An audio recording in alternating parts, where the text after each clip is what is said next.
Chers amis, bonjour. Pour l'actualité de cette semaine, c'est confiné que je vous rejoins.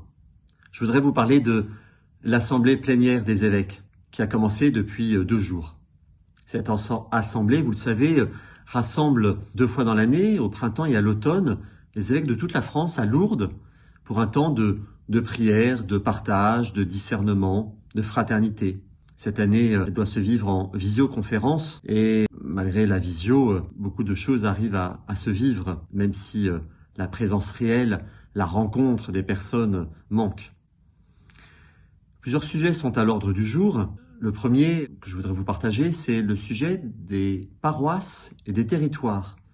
Comment la paroisse, comment les autres réalités aussi d'église sont présentes dans nos communes, sur nos départements. À quelle conversion missionnaire l'Église est-elle invitée pour rejoindre les personnes qui habitent sur nos territoires?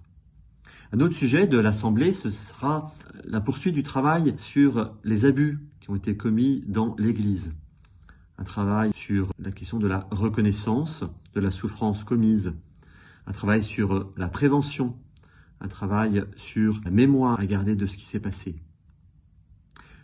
Hier matin et aujourd'hui, nous avons pendant 1 jour et demi travaillé le sujet de l'écologie intégrale. Ce sujet a été choisi parce qu'il va marquer, et il marque déjà, notre histoire actuelle et à venir. Ce sujet est travaillé en assemblée avec une forme de synodalité. Chaque évêque est accompagné par 2 personnes de son diocèse, ce qui permet d'associer le plus grand nombre de personnes à ce sujet et d'élargir notre réflexion qui se vit pendant l'assemblée.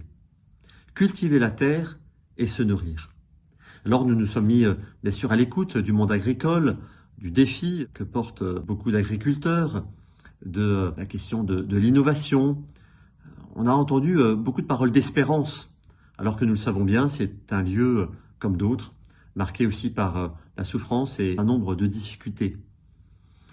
Un agriculteur a fait une intervention remarquée en associant les 2 textes récent du pape François, Laudato Si, son texte sur l'écologie intégrale, et Fratelli Tutti sur la fraternité et l'amitié sociale.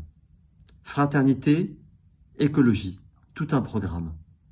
Et on peut remarquer que à chaque messe, ce qu'on dépose sur l'autel, c'est du pain et du vin, fruits de la terre et du travail des hommes. Et ce pain et ce vin, par la consécration, par la descente de l'Esprit Saint, vont devenir le corps et le sang du Christ. Fraternité, écologie, c'est ce que réalise chaque Eucharistie, c'est ce qu'annonce l'Église. À bientôt.